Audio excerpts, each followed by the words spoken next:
Newsbreak. O karon sa detalye sa nagbagang mga balita sa One TV. Newsbreak Misamis Occidental. Miss Ascenso Osamis Tourism 2025 Beauty and Brain Contest napili na. Wala pa'y winners apan napili na ang napulo og 5 ka mga dalagang maanyag nga na musalmot sa search for Miss Ascenso Osamis Tourism 2025.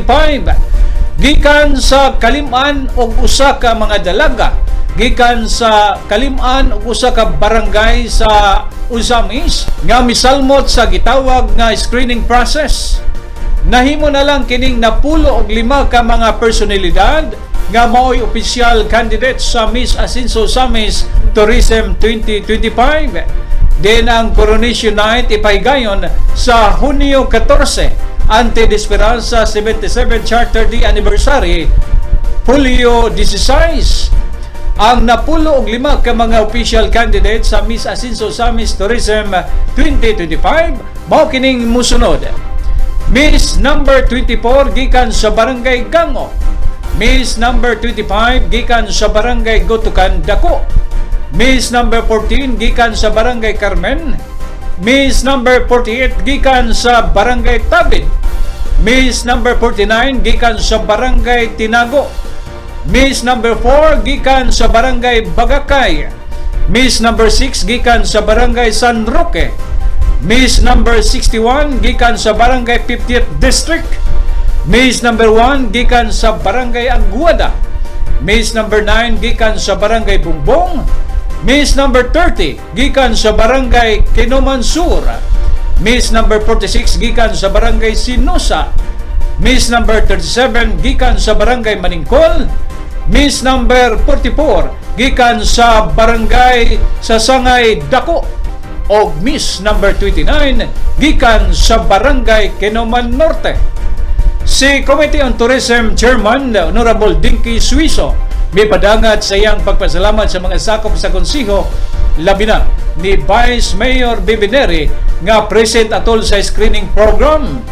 Gipasalamatan usab niya ang way kausaban nga suporta sa Ascenso leadership, partikular sa bagong administration karon ni Mayor Sam Norman Go Puentes nga makasaysayanon og mabulokon gihapon ang kasaulugan sa 77 City Charter Anniversary o kapistahan sa patron Nuestra Señora de la Concepcion y del Triunfo de Migpangi. I'd just like to make report on tourism that the recently concluded screening of the 51 candidates from 51 barangays held last Sunday, June 29 at Gaisano Mall. I'd like first to thank the presence of the Honorable Sancho Waminal, Honorable John Fildoy Lungsod, and our Vice Mayor, Honorable Simplicia Neri, for being there in our, including the Honorable Saulo Salvador, and also the snacks from the Honorable Carlo Moralion. Rich is there.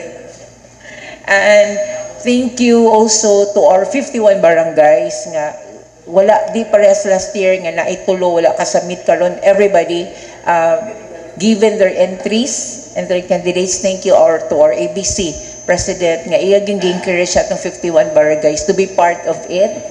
Thank you very much, Honorable Carlo Moralion, for that. And it was very, very exciting, and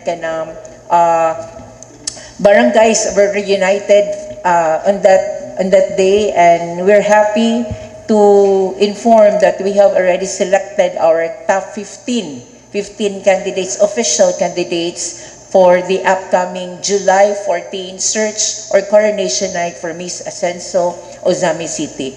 They are Aguada, Bacolod, Bagakay, Balintawak, Banyadero, Barangay San Roque, Baybay Santa Cruz. Oh, this is last year, I'm sorry.